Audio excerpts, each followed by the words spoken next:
Hello everyone. Good morning, Radhe Radhe, जय श्री श्याम। दोस्तों, स्वागत है आप सभी का थ्रोन एजुकेशन के यूट्यूब चैनल पे। और यहाँ पर हम कंटिन्यू कर रहे हैं प्रहार बैच को। और प्रहार बैच में अपनी ज्योग्राफी की क्लासें चल रही हैं। और इस प्रहार बैच में बात करें तो रेलवे स्पेशल बैच है ये। आरपीएफ, एसआई और कांस्टेबल को टारगेट करते हुए ये बैच कंप्लीट करवाया जा रहा है अपने यहाँ पे। और यहाँ पे क्लासों की बात करें तो लगातार अपनी क्लासें चल रही हैं। कंप्लीट बैच यूट्यूब पे फ्री रहेगा। मैथ रीजनिंग की क्लासें रेगुलर हो रही हैं, पॉलिटी की क्लासें अपनी चल रही हैं, ज्योग्राफी की चल रही हैं, साथ में स्टैटिक्स, जीके और जो साइंस की क्लासें रहेंगी वो भी बहुत जल्द अपनी स्टार्ट हो जाएंगी। तो आप क्लासों में रेगुलर बने रहें। और चैनल को अगर सब्सक्राइब अभी तक नहीं किया है तो एक बार चैनल को अवश्य से सब्सक्राइब करें, दोस्तों के साथ शेयर करें। और इसी के साथ में हम स्टार्ट करते हैं अपनी ज्योग्राफी की। आज थर्ड क्लास है, 2 क्लासें पहले हो चुकी हैं। और ज्योग्राफी के संदर्भ में हम आपको बताएं तो मतलब 20 से 25 क्लासों में आपकी कंप्लीट ज्योग्राफी यहाँ पे करा दी जाएगी, कंप्लीट ज्योग्राफी रहेगी। और उससे बाहर आपको कुछ भी पढ़ने की आवश्यकता नहीं है। जो भी यहाँ पे आपसे चीज़ें लिखवाई जा रही हैं उनके साथ साथ में नोट्स बनाते चलें, पेन कॉपी लेके साथ में बैठें। ठीक है, तो उससे कंटेंट आपको इतना दे दिया जाएगा कि कंटेंट उससे बाहर आपका जाएगा नहीं। पेपर आएगा तो उसी से आएगा, अन्यथा ये मान के चलिए फिर ज्योग्राफी से पेपर ही नहीं आ रहा है। ठीक है, तो आप क्लास में लगातार बने रहें। और इसी के साथ में हम कंटिन्यू करते हैं अपने प्रहार बैच को, जो कि आरपीएफ, एसआई और कांस्टेबल को टारगेट करते हुए यहाँ पे कंप्लीट कराया जाएगा। ठीक है, तो सभी दोस्त एक बार चैनल को सब्सक्राइब कर लें जो नए हैं चैनल पे। जिस किसी ने अभी तक थ्रोन एजुकेशन का जो एप्लीकेशन है अगर वो डाउनलोड नहीं किया है तो एक बार एप्लीकेशन को डाउनलोड कर लें। जैसे ही आप प्ले स्टोर में जाएंगे तो इस लोगों के साथ में थ्रोन एजुकेशन का एप्लीकेशन आपको मिलेगा। इसको आप इंस्टॉल कर लें, या लिंक इसका जो है वो डिस्क्रिप्शन में भी आपको दे दिया जाएगा। इसमें आपको जो आरपीएफ से संबंधित जो कंप्लीट जो नोट्स रहेंगे इस नोट्स वाले सेक्शन में आपको मिल जाएंगे, बिल्कुल फ्री में मिलेंगे। तो सभी विद्यार्थी एक बार एप्लीकेशन को डाउनलोड कर लें। फ्री क्लासें भी आपको बहुत सारे फ्री कोर्सेज यहाँ पे मिलेंगे, वीकली टेस्ट सीरीज रहती है। और उसके अलावा आपको कोई सिलेबस देखना है, कोई प्रीवियस ईयर एग्ज़ाम का पेपर देखना है, तो वो सारी चीज़ें थ्रोन एजुकेशन के एप्लीकेशन में आपके पास में एक जगह पर ही मिल जाएंगी। सारी चीज़ें, सिलेबस हो गया, प्रीवियस ईयर पेपर हो गया, जॉब अलर्ट से संबंधित कुछ सूचनाएँ हो गई, वो सभी चीज़ें आपको यहाँ पे मिल जाएंगी। तो सभी दोस्त एक बार इंस्टॉल करें थ्रोन एजुकेशन को। और ज्योग्राफी में हम बात करें तो एक चैप्टर अपना कंप्लीट हो चुका है, journal introduction of India, Bharat का सामान्य परिचय, जिसमें हमने 5 चीज़ें देखी थी। जिसमें सबसे पहले हमने भारत का नामकरण देखा। भारत के नामकरण के बाद में बात करें तो भारत की स्थिति हमने देखी थी, भारत का विस्तार उसमें देखा। उसके अलावा भारत का क्षेत्रफल देखा और उस क्षेत्रफल की अन्य देशों के साथ में तुलना की। उसके बाद में भारत की जो विभिन्न सीमाएं हैं, चाहे अंतर्राष्ट्रीय सीमा हो, चाहे जलीय सीमा हो, तटीय सीमा हो, वो सारी सीमाएं हमने देखी। और उसके बाद में कुछ विविध तथ्य जो भारत से संबंधित बचते हैं, राज्यों और केंद्र शासित प्रदेशों से संबंधित और भूआवस्थित राज्यों से संबंधित, वो सभी चीज़ें हमने लास्ट क्लास में, लास्ट 2 क्लासों में कर ली है। अपना एक चैप्टर वहाँ पे कंप्लीट होता है। जिस किसी विद्यार्थी ने अभी तक अगर वो चैप्टर नहीं देखा है, वो क्लास नहीं देखी है, तो एक बार सबसे पहले आपको वो क्लासें देखनी है। प्लेलिस्ट में जाके आप वो क्लासें देख सकते हैं। आई बेल में बटन में भी आपको ये चीज़ें मिल जाएंगी, डिस्क्रिप्शन में भी उनका लिंक मिल जाएगा क्लासों का। क्योंकि चीज़ें आपको तभी समझ में आएंगी जब पीछे की क्लासें आप देखते हुए आएंगे। कड़ी से कड़ी मिला के जब आप चलेंगे क्लासों की, तभी आपको चीज़ें अच्छे से समझ में आएंगी।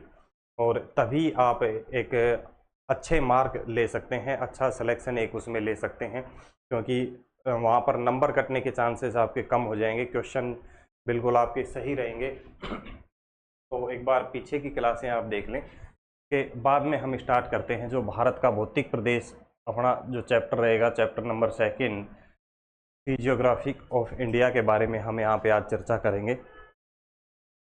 तो एक बार सभी दोस्त जुड़ जाएं और क्लास को एक बार शेयर कर दें ज़्यादा से ज़्यादा। के बाद हम स्टार्ट करते हैं।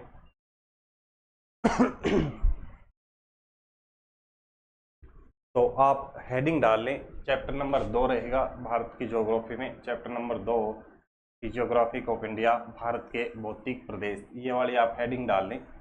इस पर आज हम चर्चा करेंगे। जब भी कभी हम भारत के भौतिक प्रदेश पढ़ते हैं तो यहाँ पर अब हम मोटे मोटे तौर पे 5 भागों में डिवाइड करके चीज़ों को पढ़ेंगे। 5 भाग कौन कौन से हो जाएंगे? उत्तर का पर्वतीय प्रदेश हम पढ़ेंगे सबसे पहले, यानी कि हम हिमालय के बारे में चर्चा करेंगे। उसके बाद में हम बात करें तो उत्तर का जो विशाल मैदान रहेगा विशाल मैदान की हम चर्चा करेंगे। Great plain of the north की बात करेंगे, जिसमें गंगा का मैदान हम देखेंगे, ब्रह्मपुत्र का मैदान, तो वो सारी चीज़ें यहाँ पे। उसके बाद में प्रायद्वीपीय पठार की हम चर्चा करेंगे। प्रायद्वीपीय पठार में हम बात करें तो विभिन्न पठार हम देखेंगे। उसके अलावा अनेकों जो प्रायद्वीपीय भारत में पहाड़ियाँ हैं, चाहे वो पश्चिमी घाट पहाड़ी की बात हो या विंध्याचल, सतपुड़ा, पूर्वी घाट, ये अन्नामलाई की पहाड़ियाँ, वो सभी इस 3 नंबर वाले पार्ट में देखेंगे। उसके बाद तटीय मैदानों की बात करेंगे और सबसे लास्ट में हम भारत के जो द्वीप समूह हैं उन द्वीप समूहों के बारे में यहाँ पे हम चर्चा करेंगे। ठीक है, तो भारत के भौतिक प्रदेशों की बात करें तो अलग अलग किताबों में अलग अलग प्रकार से इनको डिवाइड किया गया है। एनसीईआरटी में देखें तो 6 भागों में विभाजित किया गया है। जब एनसीईआरटी की बात करते हैं तो एनसीईआरटी में जो ये उत्तर का विशाल मैदान है, इसका एक टुकड़ा और करते हैं। जो ये उत्तर का मरुस्थलीय जो प्रदेश आता है, मरुस्थलीय क्षेत्र जो आता है, ये एक अलग से भौतिक प्रदेश यहाँ पे हो जाएगा। तो एनसीईआरटी में 6 भागों में विभाजित किया गया है। काफ़ी किताबों में 5 भागों में दिया गया है। और मोटे तौर पर हम देखें तो इसका जो उच्चावचों के आधार पर मुख्य रूप से विभाजन किया जाता है, वो 4 भागों में इसका विभाजन रहता है। तो एक बार आप हेडिंग डालें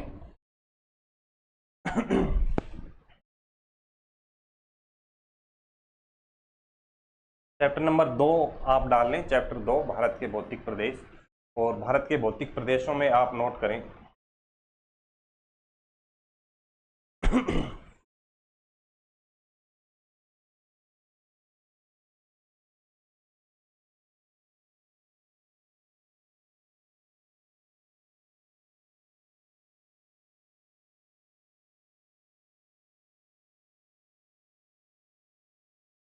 भारत के भौतिक प्रदेशों को एक बार हम डिवाइड करेंगे भौगोलिक आधार पर और धरातलीय आधार पर, भौगोलिक अर्थात धरातलीय आधार पर और दूसरा उच्चावचों के आधार पर। वहाँ तक पहुँचने से पहले एक बार अपन चीज़ें देख लें कि किस तरीके से जो वर्तमान का जो भौगोलिक स्वरूप है, भारत का जो भौतिक स्वरूप है और महाद्वीपों की जो स्थिति है, उसका एक बार हम क्रम देखें कि किस तरीके से चीज़ों का निर्माण होता है। एक क्वेश्चन पूछा जाता है अंगारा लैंड और गोंडवाना लैंड से संबंधित। एक बार तो हम उसके बारे में चर्चा करते हैं, उसके बाद में हम चीज़ें कंटिन्यू करेंगे। ठीक है, तो एक बार जब कभी हम पृथ्वी की बात करते हैं प्रारंभ में जब हम पृथ्वी की बात करते हैं तो इसको एक आग के गोले के रूप में माना जाता है पृथ्वी को। और ये आग का गोला जब ठंडा होता है, कुछ समय अंतराल बाद में जब ये ठंडा हो जाएगा, तो ठंडा होने के बाद में इसमें 2 स्थलाकृतियों का निर्माण होता है।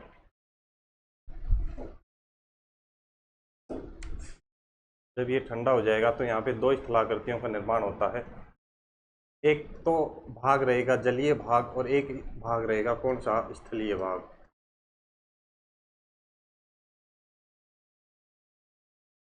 यहाँ पर एक तो रहता है कौन सा? स्थलीय भाग।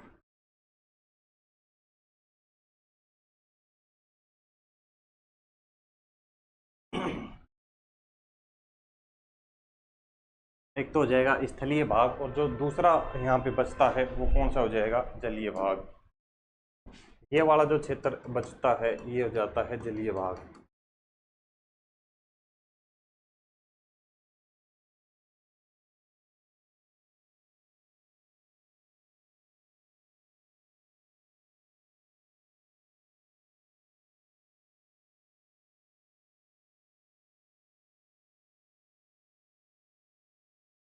ठीक है, एक हो जाएगा जलीय और एक हो जाएगा स्थलीय।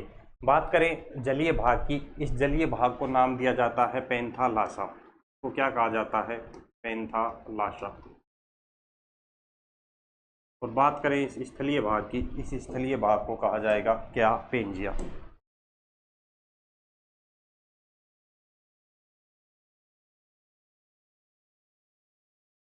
तो क्या कहा जाएगा, पेंजिया।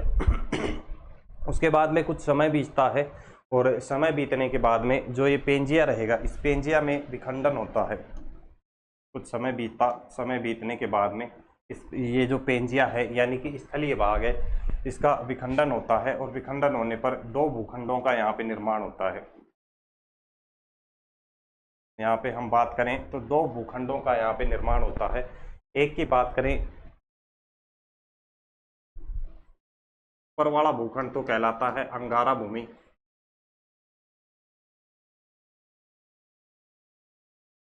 और दूसरे की हम बात करें जो नीचे वाला रहेगा, ये कहलाता है गोंडवाना भूमि।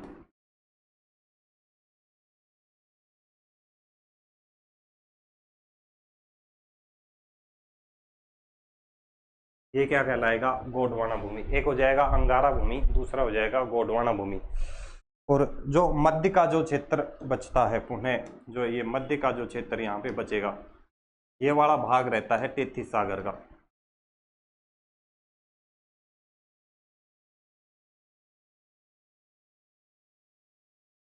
ये क्या रहेगा, तेतीस सागर।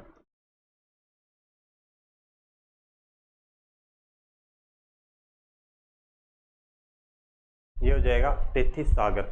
उसके बाद में पुनः कुछ भूगर्भिक हलचलें होती हैं, भूगर्भिक क्रियाएं होती हैं, और इन भूगर्भिक हलचलों के कारण अंगारा भूमि और गोंडवाना भूमि में एक बार पुनः विखंडन होता है। जब इस अंगारा भूमि में विखंडन होता है तो अंगारा भूमि में विखंडन के कारण चार भूखंडों का निर्माण होता है। और बात करें वो चार भूखंड कौन कौन से हो जाएंगे, और इधर हम बात करें इस गोंडवाना भूमि में, तो पुनः इस गोंडवाना भूमि में भी कितने, यहाँ पे हम बात करेंगे गोंडवाना भूमि की। जब इस गोंडवाना भूमि में विखंडन होगा तो यहाँ पर पांच भूखंडों का निर्माण होता है। बात करें इस अंगारा भूमि में, तो इस अंगारा भूमि में यहाँ पे हम एक बार चीज़ों को देखते हैं। ये वर्तमान में जो महाद्वीपों का मैप है, ठीक है, इस वर्तमान महाद्वीपों में हम बात करें, जब अंगारा भूमि और गोंडवाना भूमि पर हम चलते हैं तो इनमें जब विखंडन होता है तो कुछ इस तरीके से ये विखंडन रहता है, ठीक है। तो जो ये ऊपर का हिस्सा जो इसमें रहेगा, ये ऊपर का हिस्सा तो क्या कहलाएगा, अंगारा भूमि कहलाएगा, और नीचे का कौन सा हो जाएगा, गोंडवाना भूमि हो जाएगा। इस अंगारा भूमि में हम बात करें तो कौन कौन से भूखंड निकल के आते हैं, इसमें सबसे पहले कौन सा रहेगा, ये उत्तरी अमेरिका। कौन सा, उत्तरी अमेरिका। उत्तरी अमेरिका का निर्माण होता है अंगारा भूमि से। दूसरे की हम बात करें तो ये वाला जो क्षेत्र है, ये भी उसी का हिस्सा निकलता है,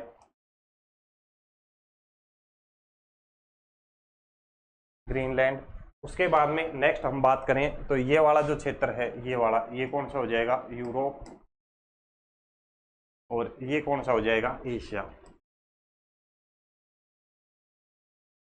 ये कौन सा हो जाएगा, एशिया, ठीक है। तो ये चार भूखंडों का निर्माण होता है, किसमें, अंगारा भूमि में विखंडन के कारण, ठीक है। तो यहाँ पर आप नोट कर लें साथ साथ में, जब भी अंगारा भूमि में विखंडन होता है तो यहाँ से पहला जो भूखंड निकलेगा कौन सा, उत्तरी अमेरिका।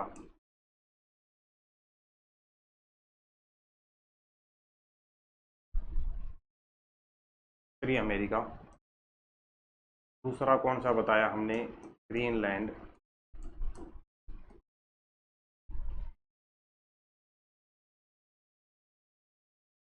तीसरा क्या बताया, यूरोप। और चौथे की अगर हम बात करें तो चौथा हमने यहाँ पे क्या बताया,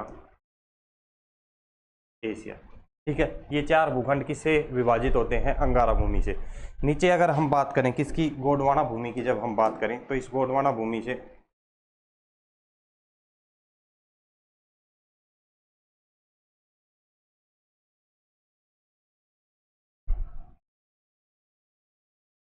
एक बार अब गोंडवाना भूमि में देखें, जो नीचे के जो भाग रहेंगे कौन से, ये कौन सा, दक्षिणी अमेरिका।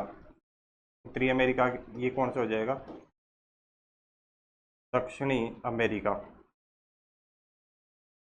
पहला भूखंड दक्षिणी अमेरिका। दूसरा कौन सा हो जाएगा, ये वाला जो क्षेत्र रहेगा, ये वाला, अफ्रीका। ये हो जाएगा अफ्रीका। उसके बाद में ये कौन सा, प्रायद्वीपीय भारत।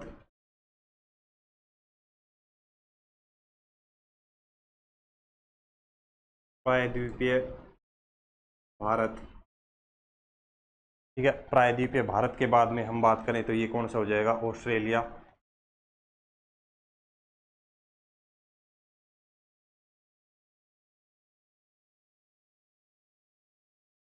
ऑस्ट्रेलिया। और उसके बाद में इधर नीचे हम बात करें तो ये वाला कौन सा हो जाता है, अंटार्कटिका।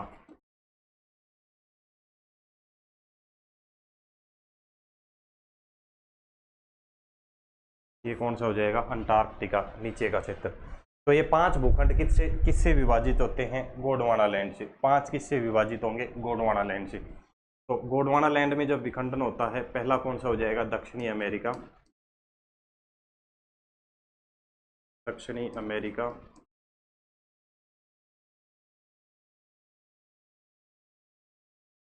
दक्षिणी अमेरिका के बाद में दूसरा हमने कौन सा बताया, अफ्रीका। अफ्रीका के बाद में तीसरा हमने यहाँ पे कौन सा बताया था, अफ्रीका हो गया। ये कौन सा हो जाएगा, प्रायद्वीपीय भारत। तीसरा कौन सा हो जाएगा, प्रायद्वीपीय भारत।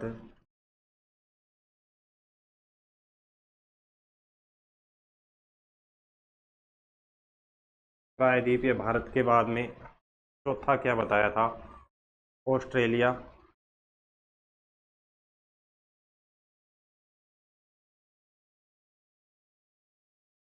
और पांचवे की हम बात करें तो क्या, अंटार्कटिका।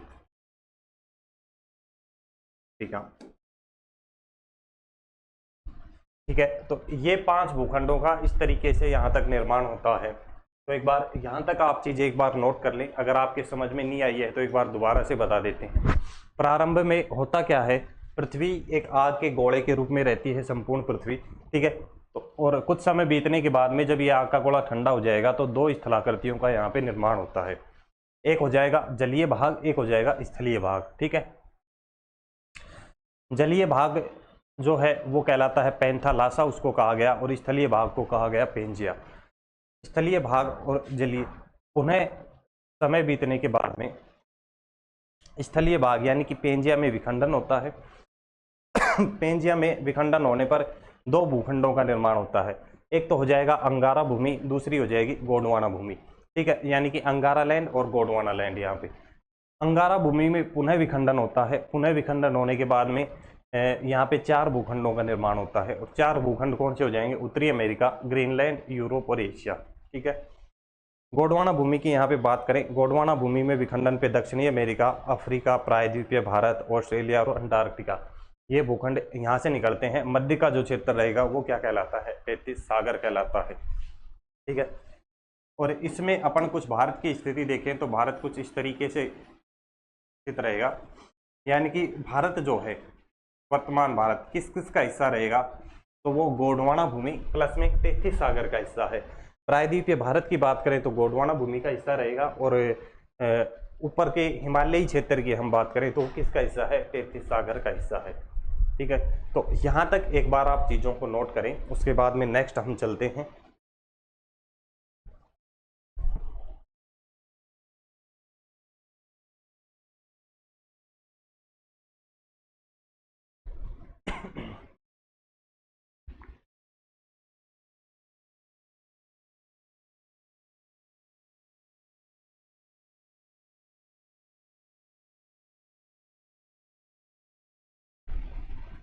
तो आपको यहाँ पे क्या चीज़ याद रखनी है कि जो भारत की हम यहाँ पे बात करेंगे तो ये क्या रहेगा, यहाँ पे भारत रहेगा,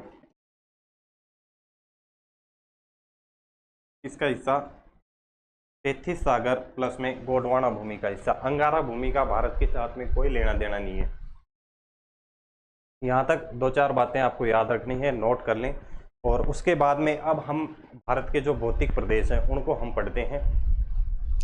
आपसे पूछ लिया जाए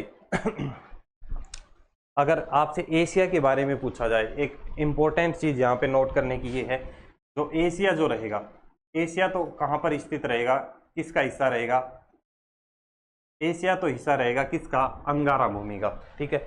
लेकिन आपसे पूछ लिया जाए इसमें से अंगारा भूमि, गोंडवाना भूमि और 33 सागर में और दूसरा आपसे पूछ लिया जाए प्रायद्वीपीय भारत के बारे में, तो प्रायद्वीपीय भारत जो है वो हिस्सा रहेगा किसका? गोंडवाना भूमि का।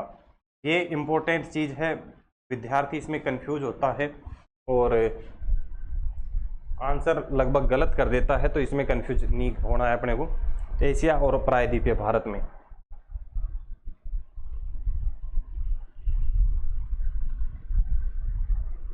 चलिए उसके बाद में अब हम नेक्स्ट चर्चा करते हैं। अब आप हेडिंग डालिए भारत के भौतिक प्रदेश। भारत के भौतिक प्रदेशों का यहाँ पे विभाजन देख लेते हैं एक बार। भारत के भौतिक प्रदेश,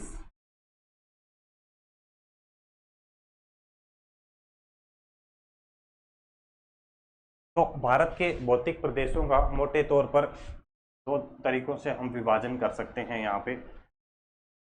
एक तो यहाँ पे हम विभाजन कर सकते हैं भौगोलिक आधार पर या धरातलीय विशेषताओं के आधार पर। साथ साथ में नोट करते चलें इन चीज़ों को।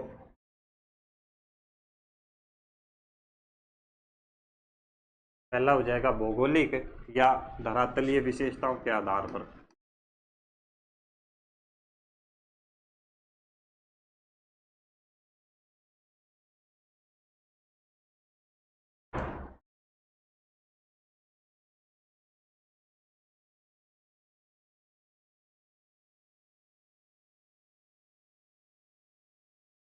ठीक है, और दूसरा इधर एक विभाजन हम इसका कर सकते हैं उच्चावचों के आधार पर। दूसरा कौन सा हो जाएगा? उच्चावचों के आधार पर।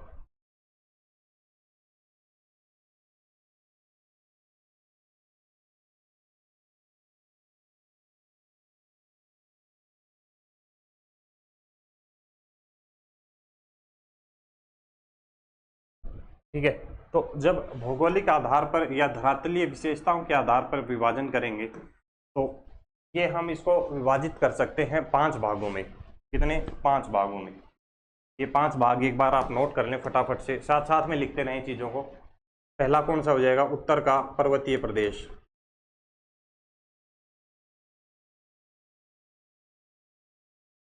उत्तर का पर्वतीय प्रदेश। दूसरा हो जाएगा उत्तर का विशाल मैदान।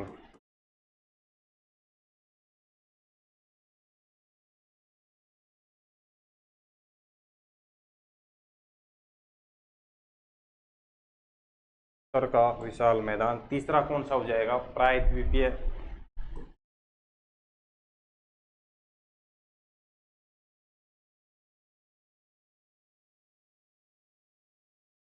पठारी भाग।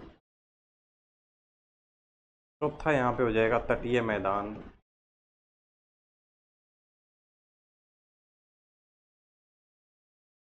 और पांचवे की अगर हम यहाँ पे बात करें तो क्या हो जाएंगे? द्वीप समूह।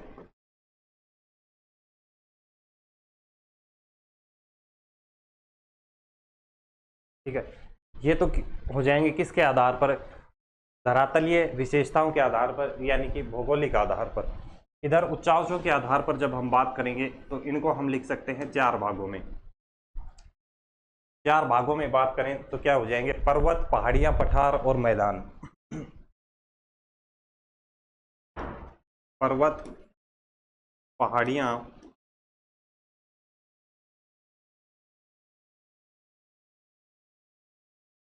पठार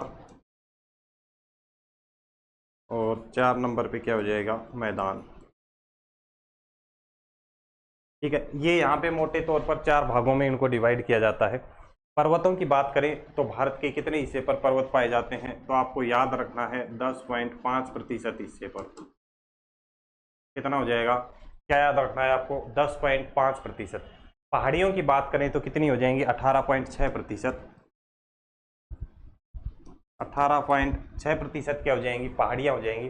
पठार की बात करें तो 27.7%। पठार कितने? 27.7%। और मैदानों की अगर बात करें तो कितने भाग पर? 43.2% भाग पर। कितने? 43.2% भाग पर। ठीक है, आपसे पूछ लिया जाए भारत में सबसे अधिक जो पाए जाते हैं या सर्वाधिक विस्तार किसका है, तो मैदानों का रहेगा कितना, 43.2%। उसके बाद में पठार 27.7, पहाड़ियाँ पर्वत। ठीक है, तो हम अब आगे चर्चा करेंगे ये पर्वत पठार पहाड़ियाँ इनमें क्या डिफरेंस होता है, वो चीज़ें यहाँ पे हम देखेंगे। यहाँ तक एक बार नोट कर लें।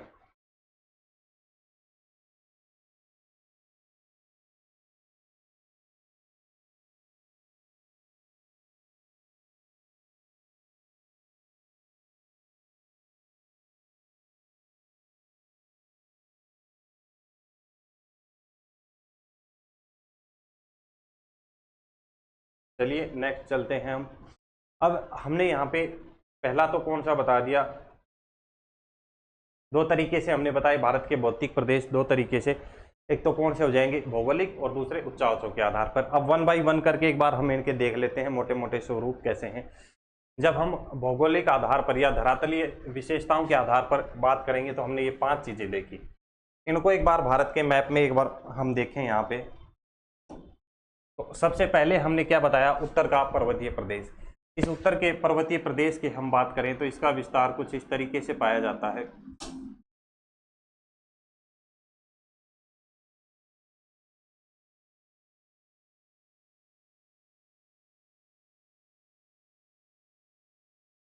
ये भूभाग कौन सा हो जाएगा, उत्तर का पर्वतीय प्रदेश।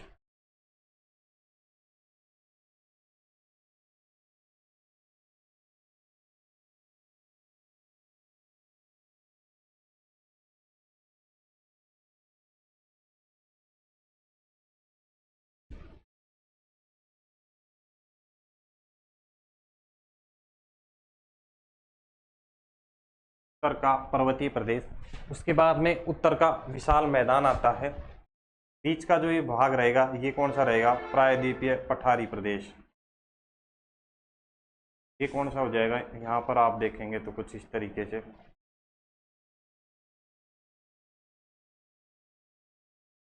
ये क्या हो जाएगा, प्रायद्वीपीय पठार।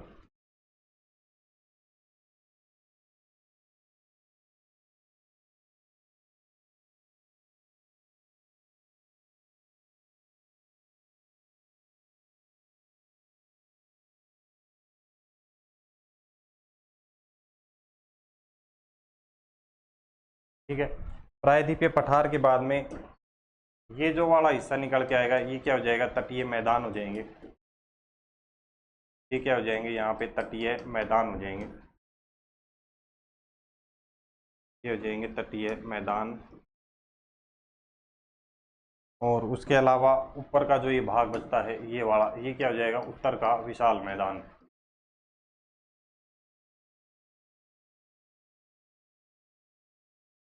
ये उत्तर का विशाल मैदान।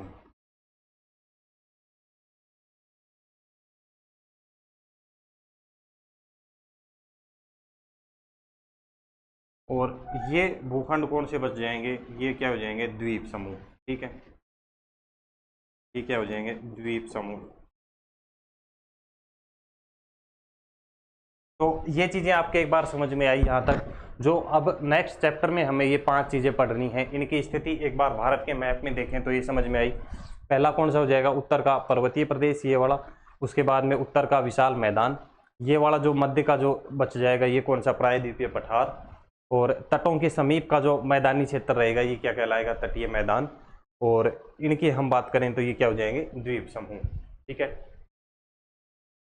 एनसीईआरटी में जब देखते हैं तो जो ये उत्तर का विशाल मैदान है इसको अलग से करके दिखा दिया जाता है। और ये कौन सा रहेगा, पश्चिमी मरुस्थलीय प्रदेश या थार का मरुस्थल। थार का मरुस्थल।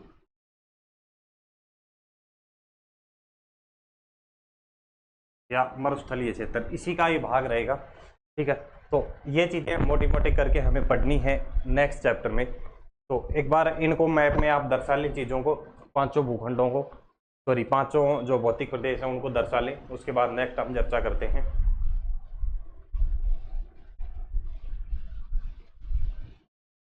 तो ये तो हुए अपने कैसे, धरातलीय विशेषताओं के आधार पर। उच्चावचों के आधार पर एक बार हम डिफरेंस की यहाँ पे बात करें। उच्चावचों के आधार पर हमने क्या बताया, मैदान, पठार, पहाड़ियाँ और पर्वत।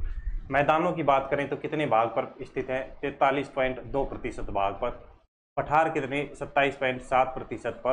पहाड़ियाँ कितनी, 18.6 पर। और पर्वत कितने, 10.5% हिस्से पर स्थित हैं। एक तो पहली बात, ये सीधा डेटा आपसे पूछ लिया जाता है, आपको ये याद रखना है, ठीक है। तो ये प्रतिशत आपको याद रखने हैं, चारों कितने प्रतिशत पर कौन सा भूभाग है, ठीक है।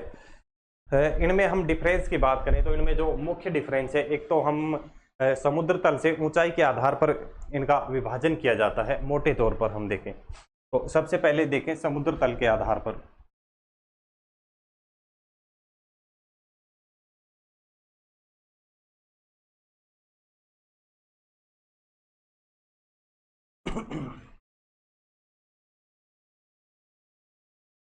ये हो जाएगा समुद्र तल की, हम यहाँ पे बात करें तो समुद्र तल से औसत 150 मीटर की जब ऊंचाई होगी, समुद्र तल से 150 मीटर की ऊंचाई की हम जब बात करते हैं, तो समुद्र तल से औसत 150 मीटर की ऊंचाई है, तो वो भूभाग क्या कहलाएगा, वो कहलाएगा मैदान।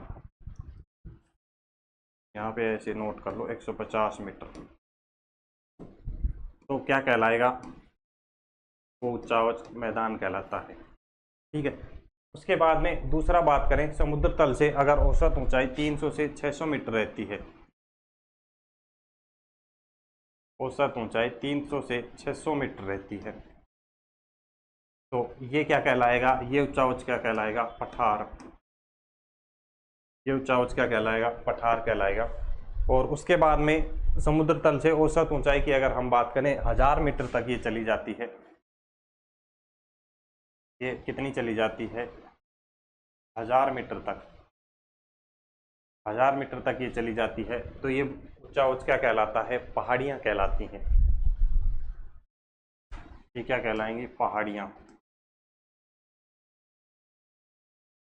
यानी कि पहाड़ी।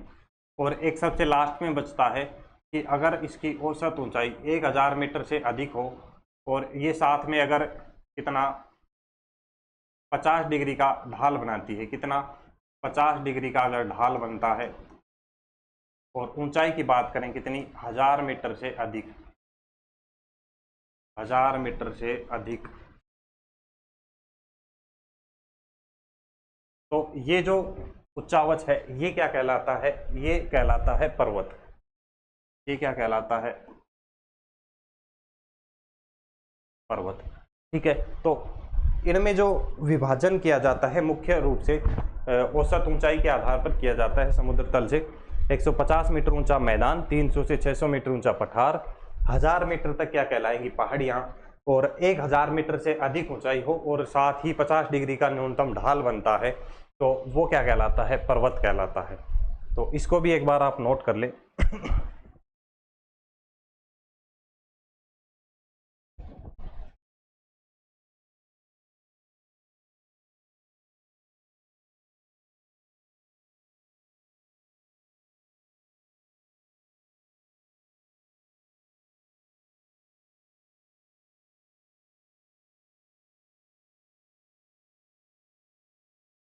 उसके बाद में नेक्स्ट हम बात कर लेते हैं, यहाँ पे हेडिंग डाल लें आप। पहला हम भौतिक प्रदेश यहाँ से स्टार्ट करने जा रहे हैं।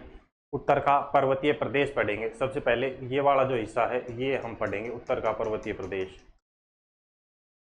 तो आप हेडिंग डालें सबसे पहले 1 नंबर करके, उत्तर का पर्वतीय भाग, दी नदन हिमालय।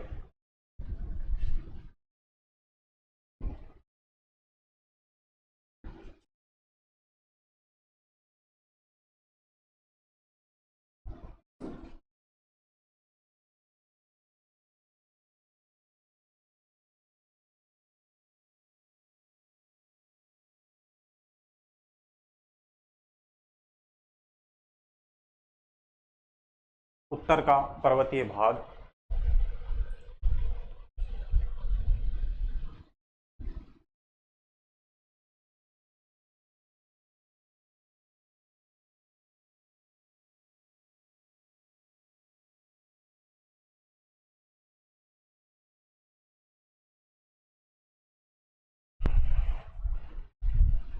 नदर्न हिमालय।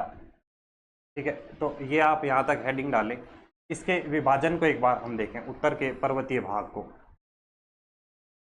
इसका विभाजन दो तरीके से किया जाता है। एक तो किया जाएगा कैसे, धरातलीय, एक तो किया जाता है इसका भौतिक विभाजन और एक किया जाता है पारदेशिक विभाजन।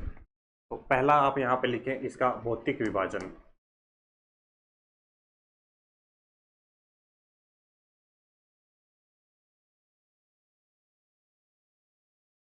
भौतिक विभाजन, ठीक है, यानी कि ज्योग्राफिकल डिवीजन हो जाएगा।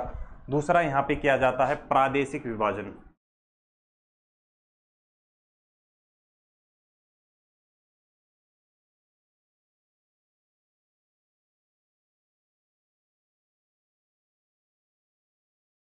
दूसरा कौन सा, प्रादेशिक विभाजन, यानी कि रीजनल डिवीजन यहाँ पे किया जाता है।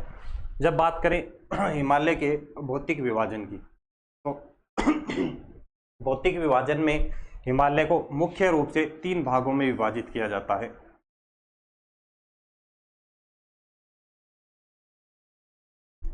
साथ साथ में आप नोट करते रहें चीज़ों को। सबसे पहला जो इसका विभाजन होता है, इसको कहते हैं ट्रांस हिमालय या पार हिमालय के नाम से। ट्रांस, या फिर इसको क्या बोलते हैं, पार हिमालय।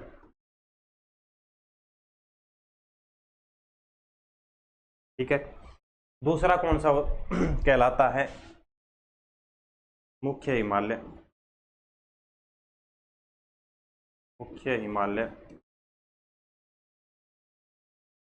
और तीसरे की हम बात करें तो क्या कहलाता है, पूर्वांचल हिमालय। तीसरा क्या कहलाएगा, पूर्वांचल।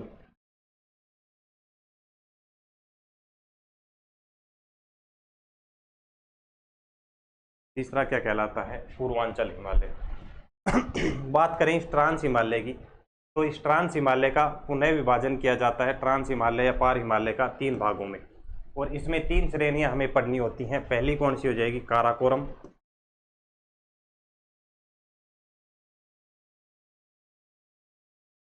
काराकोरम। दूसरी हो जाएगी लद्दाख, और तीसरी श्रेणी कौन सी हो जाएगी, जास्कर। काराकोरम, लद्दाख और जास्कर किसके भाग रहेंगे, ट्रांस हिमालय या पार हिमालय के। बात करें इस मुख्य हिमालय में, इसमें पुनः 3 भाग हमें पढ़ने होते हैं। पहले को हम कहते हैं महान हिमालय या वृहद हिमालय। पहला महान या वृहद हिमालय। दूसरे की हम बात करें, दूसरा क्या हो जाएगा, मध्य या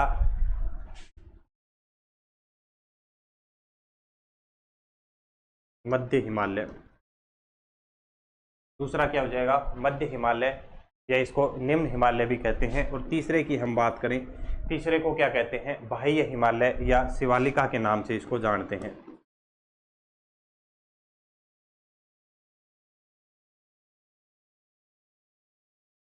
बाह्य हिमालय या क्या कहते हैं इसको, शिवालिका। ठीक है, ये किसके हिस्से रहेंगे, मुख्य हिमालय के। यानी कि मुख्य हिमालय की बात करें तो इसमें ये 3 श्रेणियां हमें यहाँ पे पढ़नी है। ठीक है, महान हिमालय, मध्य हिमालय और बाह्य हिमालय, या फिर यूँ कहें कि शिवालिका के बारे में। उसके बाद में बात करें पूर्वांचल हिमालय की, और इस पूर्वांचल हिमालय में हमें कुछ छोटी छोटी पहाड़ियों के बारे में पढ़ना होता है। जैसे पटकाई बूम पहाड़ी होगी, नागा पहाड़ी होगी, पूर्व, इसमें आप लिख लें जैसे कि पटकाई बूम पहाड़ी होगी, नागा पहाड़ी होगी।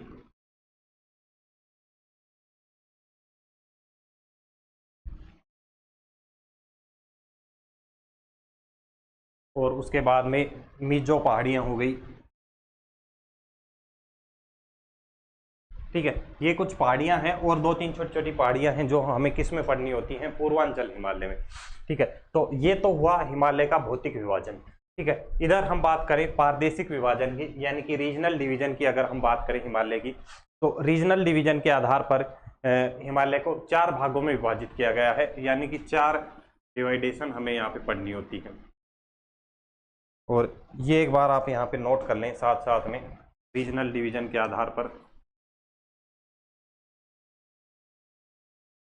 पहला जो हम पढ़ते हैं कौन सा हो जाएगा, कश्मीर हिमालय, या इसको पंजाब हिमालय के नाम से भी जानते हैं। पहला हो जाएगा कश्मीर हिमालय।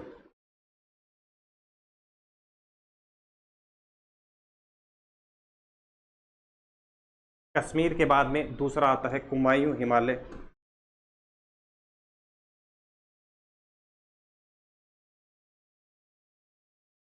ठीक है, यहाँ तक एक बार आप नोट चलते करें, नोट करते हुए चलें।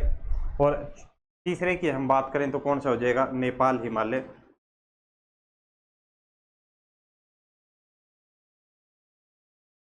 और चौथा कौन सा हो जाएगा, असम हिमालय।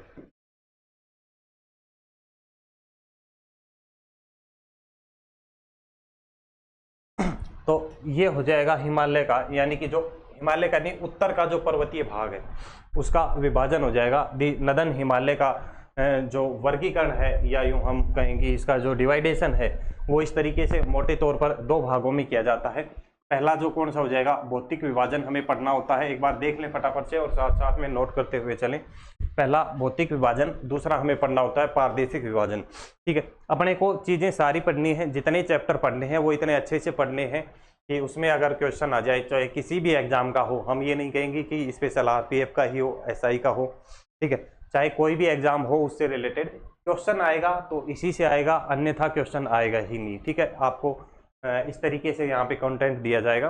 और चीज़ें अगर आपको याद, आप ये सोच रहे हैं कि चीज़ें याद कैसे होंगी, तो याद इनको हम कराएंगे। आपको याद कराने के लिए स्पेशल क्लासें आपके लिए लेके आई जाएंगी।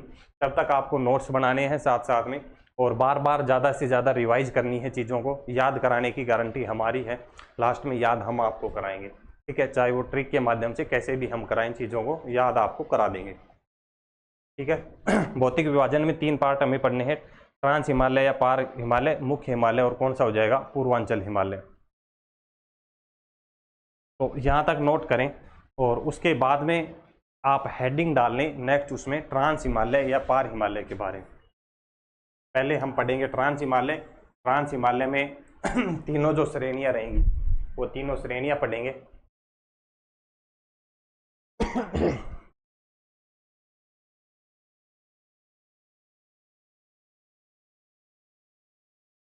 एक बार फटाफट से नोट कर लें आप।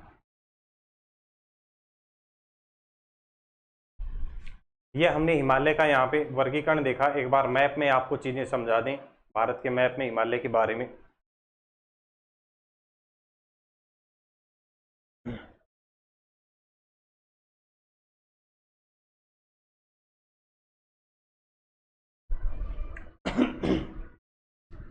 ये जो क्षेत्र रहेगा ये क्या कहलाएगा, यहाँ पे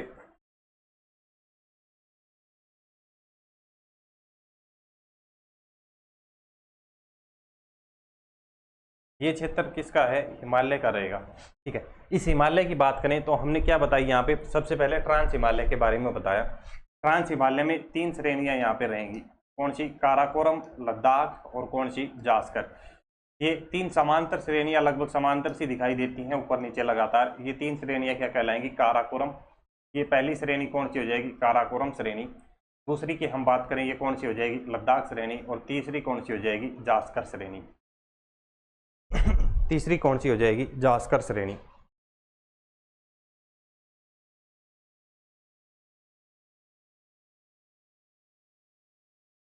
ठीक है, 3 श्रेणियां, काराकोरम, लद्दाख और कौन सी हो जाएंगी, जास्कर।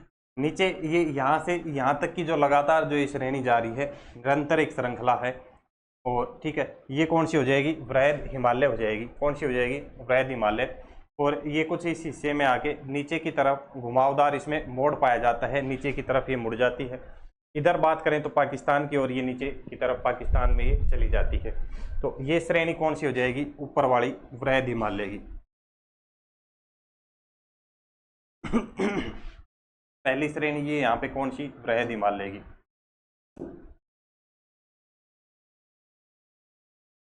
ये रेड वाली जो आप देखेंगे ना, ये हो जाएगी वृहद हिमालय। और ये वृहद हिमालय दोनों सिरों पर, इधर भी उत्तर में, सॉरी पूर्व में भी पश्चिम में भी, नीचे की तरफ घूम जाता है। नीचे की तरफ जो ये घुमावदार मोड़ यहाँ पे पाया जाता है, इसको सिंटैक्सियल बैंड के नाम से जाना जाता है। इस घुमावदार मोड़ को क्या कहते हैं? सिंटैक्सियल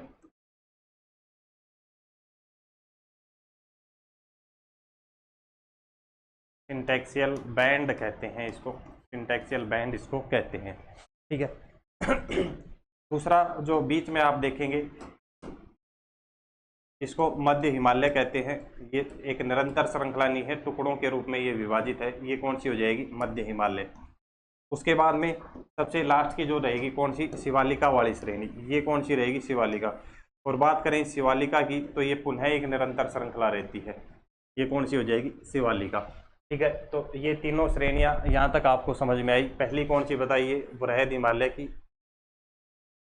पहली हो जाएगी वृहद हिमालय।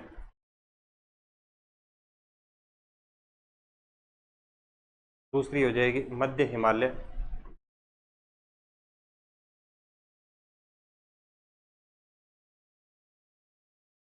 और तीसरी हमने क्या बताई? बाह्य हिमालय। बाह्य हिमालय या इसको शिवालिका के नाम से भी जानते हैं। बाह्य हिमालय या शिवालिका हो जाएगी। ये तीन श्रेणियां कौन सी हो जाएंगी? के for Karakoram, L for Ladakh, J for कौन सी हो जाएगी? जास्कर। काराकोरम, लद्दाख और जास्कर श्रेणियां। ठीक है। वृहद हिमालय के दोनों कॉर्नर पे, दोनों किनारों पे एक बैंड पाया जाता है जिसको सिंटैक्सियल बैंड कहते हैं। ठीक है। और सिंटैक्सियल बैंड के बाद में ये हिमालय जो वृहद हिमालय है, सिंटैक्सियल बैंड के बाद में ये नीचे की तरफ मुड़ जाता है और भारत और म्यांमार के मध्य ये सीमा बनाता है। और म्यांमार में इसकी बात करें तो म्यांमार में इसको अराकान योमा पर्वत के नाम से जाना जाता है।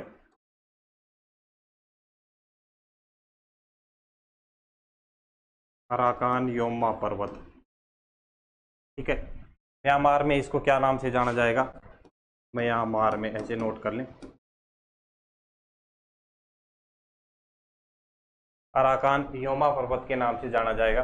और इधर पाकिस्तान में ये बात करें, पाकिस्तान में जब नीचे घूम जाता है तो इसको सुलेमान पर्वत या किरथर पर्वत के नाम से जाना जाता है। यहाँ पे पाकिस्तान में इसको सुलेमान पर्वत,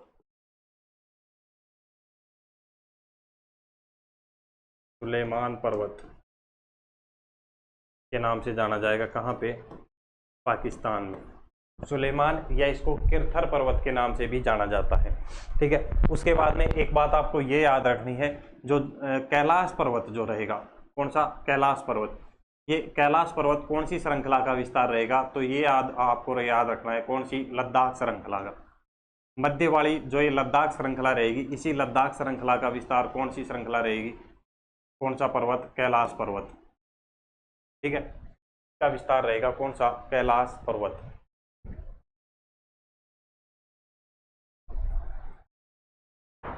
और इसको आप सीधा क्वेश्चन आपसे पूछा जाता है, कई बार क्वेश्चन पूछा गया है, सीधा यही पूछा जाएगा कि जो कैलाश पर्वत है निम्न में से कौन सी श्रृंखला का हिस्सा है या कौन सी श्रृंखला का विस्तार है। इसको याद करने के लिए ये इसके नाम में ही छुपा है।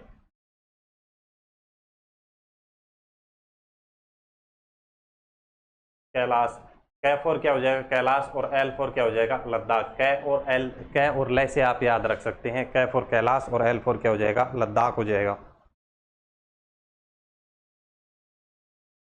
ठीक है, तो यहाँ तक चीज़ें एक बार आपके समझ में आई, इसको मोटा मोटा एक बार आप नोट कर लें। उसके बाद में और हेडिंग डाल लें, क्या? ट्रांस हिमालय या पार हिमालय के बारे में। एक बार दोबारा देख लें, तीनों श्रृंखलाएं ये मिलके किसका निर्माण करेंगी? ये ऊपर की ये हो जाएंगी ट्रांस हिमालय। ये तीनों मिलके किसका निर्माण करती हैं? ट्रांस हिमालय का।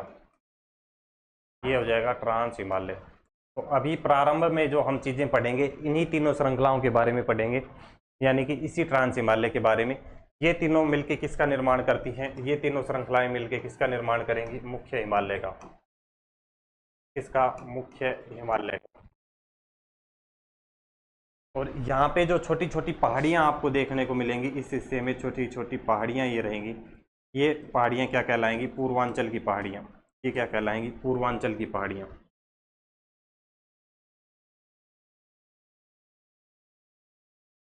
पूर्वांचल की पहाड़ियाँ। ठीक है, तो ये तीनों हिमालय का जो विभाजन हुआ, उत्तर के मैदान का वर्गीकरण हुआ, तीनों भाग ये हो जाएंगे। और अब एक बार आप हेडिंग डाल लें, इसका एक बार स्क्रीनशॉट ले लें आप, और उसके बाद में नेक्स्ट चलते हैं। के बाद में आप हेडिंग डाल लें ट्रांस हिमालय या पार हिमालय, ट्रांस हिमालय या पार हिमालय। ट्रांस हिमालय या पार हिमालय के बारे में बताएं तो जैसा कि अभी हमने आपसे बताया 3 श्रृंखलाएं हैं, कौन सी, ऊपर से नीचे की 3 श्रृंखलाएं कौन कौन सी, काराकोरम, ये हो जाएगी लद्दाख,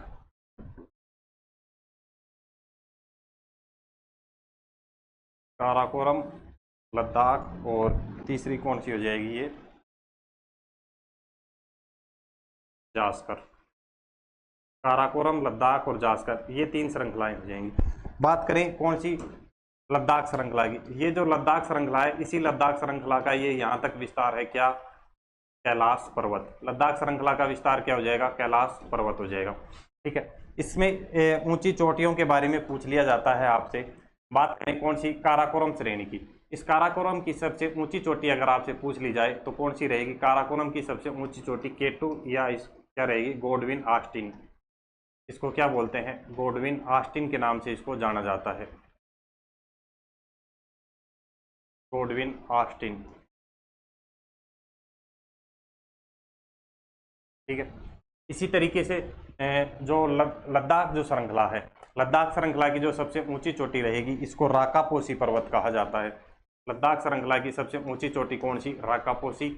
और जो सबसे लास्ट की है कौन सी, जास्कर श्रृंखला, इस जास्कर श्रृंखला की सबसे ऊंची चोटी कौन सी हो जाएगी, कामेत पर्वत हो जाएगी। ठीक है, ये काराकोरम, लद्दाख और जास्कर, ये तीनों मिलकर किसका निर्माण करती हैं, ट्रांस हिमालय का निर्माण करती हैं। यही चीज़ें हम यहाँ पे बारी बारी से पढ़ेंगे, तो आगे चीज़ों को लिखवाएंगे, एक एक श्रृंखला पढ़ेंगे तो एक एक श्रृंखला के बारे में विस्तार से आपको बताएंगे। यहाँ पे आप सबसे पहले हेडिंग डालें ट्रांस हिमालय या पार हिमालय। तो हिमालय का सबसे उत्तरी भाग रहेगा, इसके बारे में 2-3 बातें कॉमन याद रखनी है। हिमालय का सबसे उत्तरी भाग है ट्रांस हिमालय।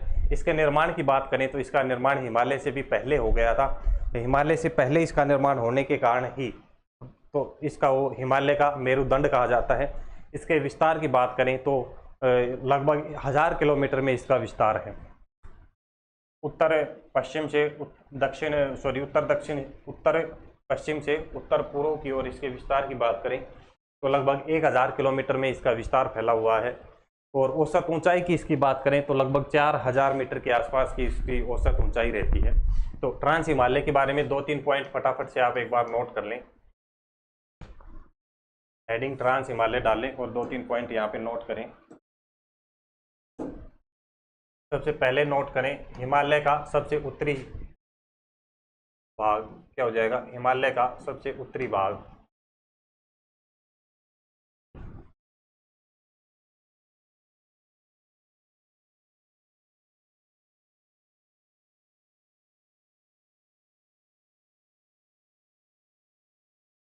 हिमालय का सबसे उत्तरी भाग रहेगा। दूसरा पॉइंट आपको याद रखना है, इसके निर्माण हिमालय से पहले होता है। इसका निर्माण आपको याद रखना है हिमालय से पहले।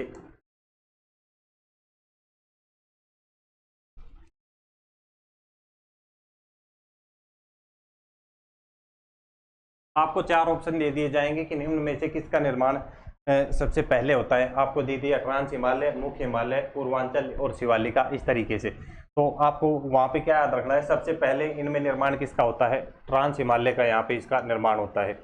एक बात और याद रखनी है, इसको हिमालय का मेरुदंड कहा जाता है। ट्रांस हिमालय को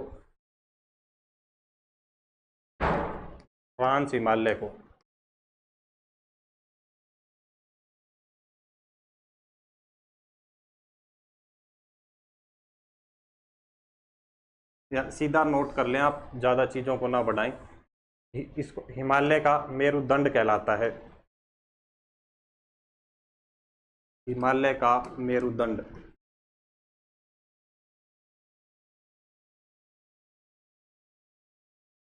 हिमालय का मेरुदंड कहते हैं किसको, ट्रांस हिमालय को।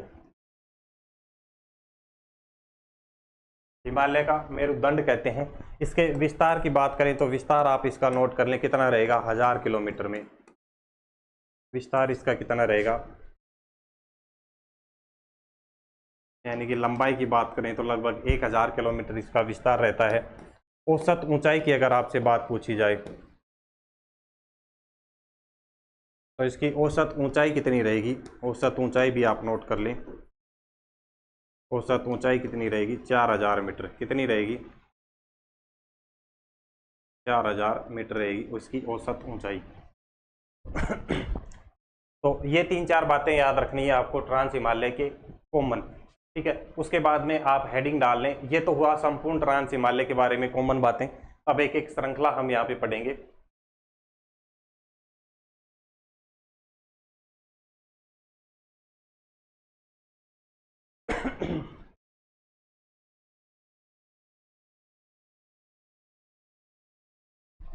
नेक्स्ट आप हेडिंग डालें ट्रांस हिमालय के बाद में इसकी पहली जो श्रृंखला, हम ये वाली ऊपर वाली जो श्रृंखला रहेगी कौन सी, काराकोरम श्रृंखला। हेडिंग डालें काराकोरम श्रृंखला। ये चीजें एक बार यहाँ तक नोट कर लें। नोट करने के बाद में आप हेडिंग डाल लें काराकोरम श्रृंखला के बारे में। तो सबसे पहले आप हेडिंग डालें काराकोरम श्रेणी। काराकोरम श्रेणी, काराकोरम श्रेणी की सबसे ऊंची चोटी की हम बात करें तो क्या हो जाएगी, K2। K2 या इसको क्या कहते हैं, गॉडविन ऑस्टिन इसको कहा जाता है। गॉडविन ऑस्टिन इसको कहा जाता है। इसकी औसत ऊंचाई की हम बात करें कितनी हो जाएगी, 8611 मीटर इसकी क्या हो जाएगी, औसत ऊंचाई हो जाएगी। किसकी, काराकोरम श्रेणी की। इसमें ज़्यादा कुछ नहीं, अपने को 3-4 बातें याद रखनी है। कुछ 3-4 तो हिमनद हैं, हिमनदों की यानी कि कुछ ग्लेशियर याद रखने हैं इस श्रेणी में जो स्थित है, जैसे सियाचिन, बाल्टोरा, साल्टोरा, हिस्पर और हुंजा। ठीक है, और उसके बाद में 1-2 घाटियां हैं, तो आप साथ साथ में नोट करते चलें काराकोरम श्रेणी में स्थित हिमनदों के बारे में। तो सबसे पहले तो आप नोट करें हिमनद। हिमनद या इसको क्या कहते हैं, ग्लेशियर। तो इस काराकोरम श्रेणी में कुछ ग्लेशियर स्थित हैं जो अपने से पूछे जाते हैं। तो आपको याद रखना है सियाचिन, सबसे पहला ग्लेशियर कौन सा हो जाएगा, सियाचिन।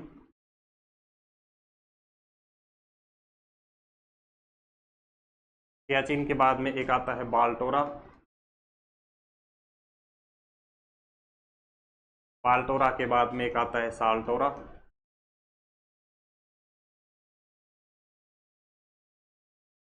बाल्टोरा, साल्टोरा, एक आता है हिस्पर। और एक कौन सा आएगा, एक ग्लेशियर यहाँ पे आता है हुंजा करके।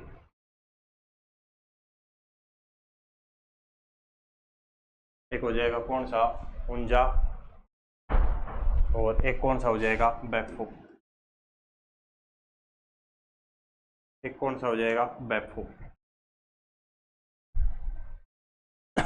सीधा आपसे पूछा जाएगा कि निम्न में से कौन सा ग्लेशियर काराकोरम श्रेणी में स्थित है। क्वेश्चन की बात करें किस तरीके से पूछे जाएंगे, या तो सीधा कॉमन पूछ लेगा कि काराकोरम श्रेणी की सबसे ऊंची चोटी, बिल्कुल कॉमन क्वेश्चन हो गया, जीडी में कांस्टेबल में पूछ सकता है।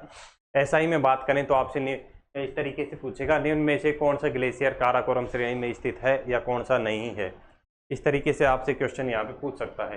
तो क्या याद रखना है इसमें ग्लेशियरों के बारे में, सियाचिन, बाल्टोरा, साल्टोरा, हिस्पर और हुंजा। इनको एक ट्रिक के माध्यम से भी हम यहाँ पे याद रख सकते हैं। ट्रिक भी आप साथ साथ में नोट कर लें।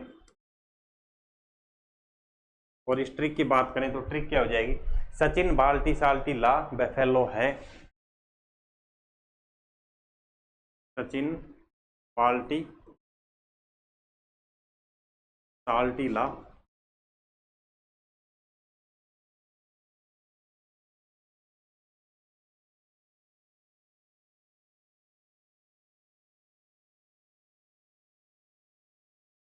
बेफेलो है, दूध निकाले है, स्क्वायर हो जाएगा।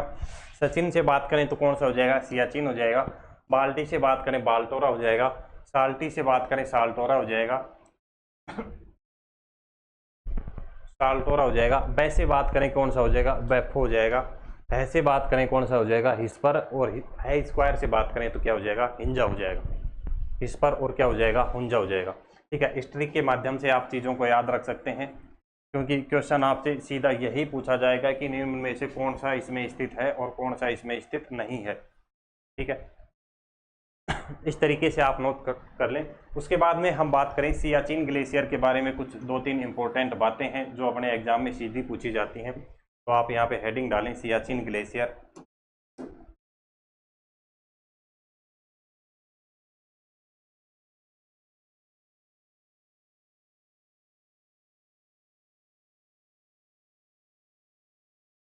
सियाचिन ग्लेशियर।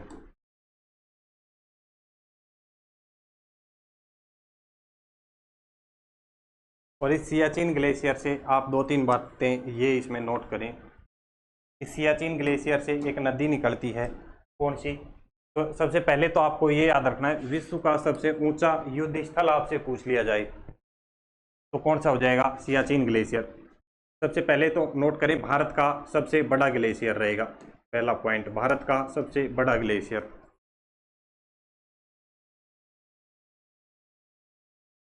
का सबसे बड़ा ग्लेशियर, भारत का सबसे बड़ा ग्लेशियर कौन सा रहेगा? सियाचिन ग्लेशियर। दूसरा आप नोट करें, विश्व का सबसे ऊंचा युद्ध स्थल रहेगा। विश्व का सबसे ऊंचा युद्ध स्थल रहेगा।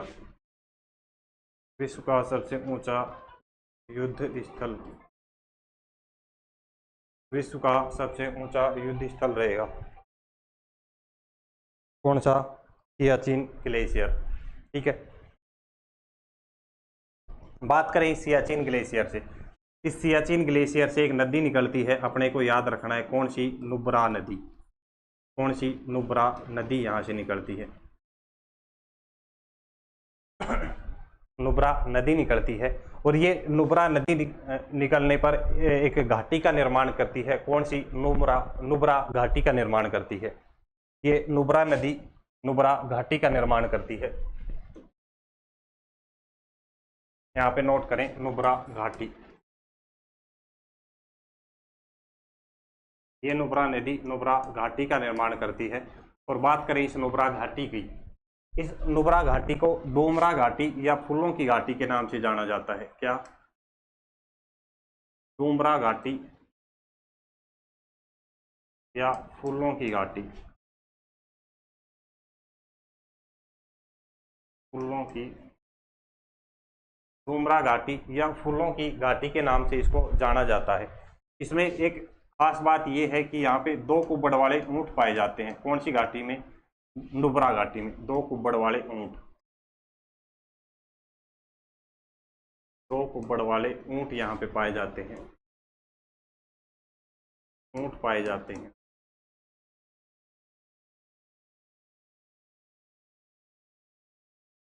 ठीक है, 2 कुब्बड़ वाले ऊंट यहाँ पे पाया जाता है। और जो बात करें इस नुब्रा घाटी की, एक ठंडा मरुस्थलीय क्षेत्र है। शुष्क मरुस्थलीय क्षेत्र या ठंडा मरुस्थलीय क्षेत्र।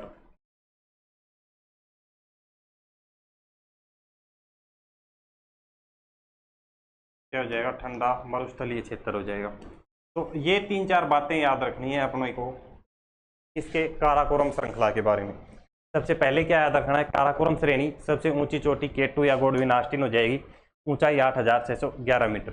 ठीक है, सबसे मेन पॉइंट यही हो गया। उसके बाद में आपको इसमें स्थित ग्लेशियर याद रखने हैं। हिमनद या ग्लेशियर की बात करें तो सियाचिन, बाल्टोरा, साल्टोरा, हिस्पर, हुंजा और बैपो। ये हमने ट्रिक बताई, इस ट्रिक के माध्यम से भी आप याद रख सकते हैं। सचिन बाल्टी साल्टी ला बैफेलो है, दूध निकालें, इस तरीके से। ठीक है, सियाचिन ग्लेशियर की 2-3 बातें आपको याद रखनी है। भारत का सबसे बड़ा ग्लेशियर अगर आपसे पूछ लिया जाए तो कौन सा हो जाएगा? सियाचिन ग्लेशियर भारत का सबसे बड़ा ग्लेशियर हो जाएगा। विश्व का सबसे ऊंचा युद्ध स्थल पूछ लिया जाए तो सियाचिन ग्लेशियर। इस सियाचिन ग्लेशियर से एक नदी निकलती है, नुब्रा नदी, और ये नुब्रा नदी नुब्रा घाटी का निर्माण करती है। किसका? नुब्रा घाटी का।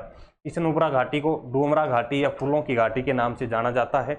और 2 कुब्बड़ वाले ऊंट इसमें क्षेत्र में पाए जाते हैं, नुब्रा घाटी में। और ये ठंडा मरुस्थलीय क्षेत्र है। ठीक है, यहाँ तक आपको चीज़ें समझ में आई तो यहाँ तक एक बार आप नोट कर लें। यहाँ तक एक बार आप चीज़ें नोट कर लें। बाकी जो चर्चा रहेगी, बाकी की जो श्रृंखला है आगे काराकोरम के बाद लद्दाख और जास्कर, हम कल की क्लास में पढ़ेंगे। तब तक के लिए आप इन चीज़ों को रिवाइज करें। चीज़ें समझ में ना आए तो कमेंट बॉक्स में कमेंट करके आप पूछ सकते हैं, उसका जवाब आपको दिया जाएगा। पीछे की क्लासें अगर आपको नहीं देखी हैं तो पीछे की क्लासें एक बार आप देख लें, और साथ ही साथ में नोट्स बनाते चलें। और यहाँ पे जो आपको चीज़ें कराई जा रही हैं उससे बाहर चीज़ें नहीं जाएंगी, बार बार आपको ये कहा जा रहा है। तो साथ साथ में पेन कॉपी लेके साथ में बैठें, चीज़ें नोट करें और नोट्स बनाते हुए चलें अपने हाथ से, ठीक है, अच्छे से। तो हम मिलते हैं कल की क्लास में। तब तक के लिए आप सेशन को ज़्यादा से ज़्यादा लाइक और शेयर करें, दोस्तों के साथ में शेयर करें। जो कोई भी विद्यार्थी तैयारी कर रहा है किसी भी एग्ज़ाम की, तो उसके लिए आप शेयर कर सकते हैं और चैनल को सब्सक्राइब कर लें। उसके बाद हम मिलते हैं नेक्स्ट क्लास में। तो सभी को अभी के लिए धन्यवाद। जय हिंद, जय भारत।